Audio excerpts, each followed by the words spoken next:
Татарстанда рекордлы кыска вакытта төзелгән мәктәп. Яршалыда бүген ачылган 42-нче профильле лицей ярты ел эчендә сафка бастырыла. Лицей 1000 ярым балага исәпләнгән, анда 5-нче сыйныфтан башлап укыячаклар. Яңа уку йорты шушы микрорайондагы 42-нче мәктәпне 3-нче сменадан азат итте. Благодаря Төзүчеләрнең тәүлек буе эшләү бәрабәренә әлеге мәктәп 6 ай эчендә салынды. Бу гадәти күрсәткечтән 3 тапкырга тизрәк дигән сүз. Автоколада бүген 84-нче номерлы лицей интернат укучыларын яңартылган бинада кабул итте. Белем йортын капиталь төзекләндерәләр. Лицейга татар журналисты, язучы, җәмәгать эшлеклесе Галия Акыш исеме бирелгән.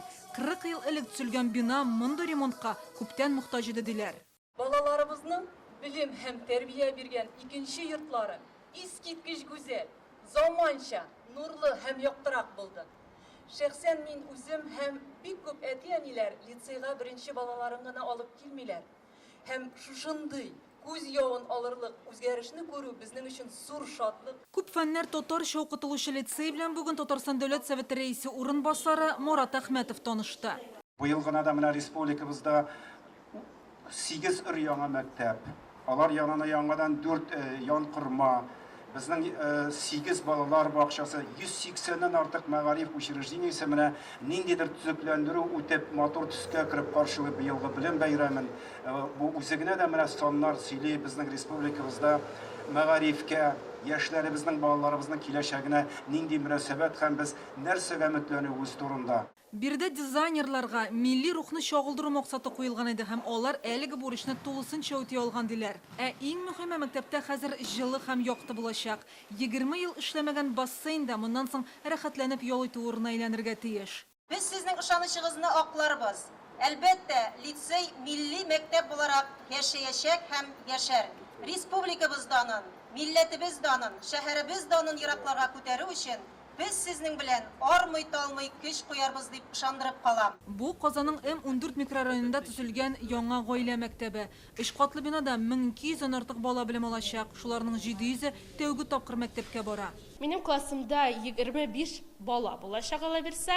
Казанның Родина мәктәбендә дә бүген ачылыш тантанасы иде. Мәктәп 1224 укучыга исәпләнгән. Быел монда 625 бала белем алачак. Безнең исемебез дә Родина, ватан дип атыйбыз инде без.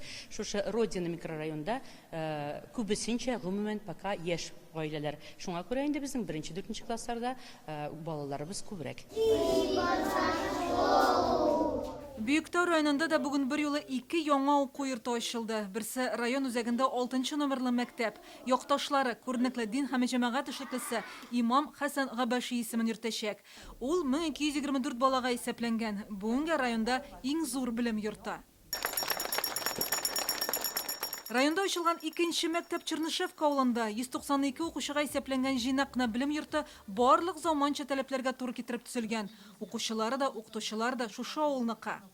Это очень школа большая, красивая, там очень много всего.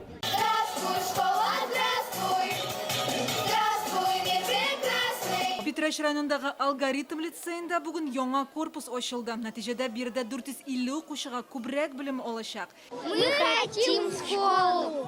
Яңа корпуста өстәмә 30 кабинет, интерактив зал эшләячәк. Әлеге лицей укучыларына үз теләкләрен бүген Дәүләт Думасы депутаты Татьяна Ларионова да язып калдырды. Балалар бакчалары төзүгә республикада аерым игътибар. Быел Татарстанда 10 ачарга җыеналар. Шуларның өчесе Казанда.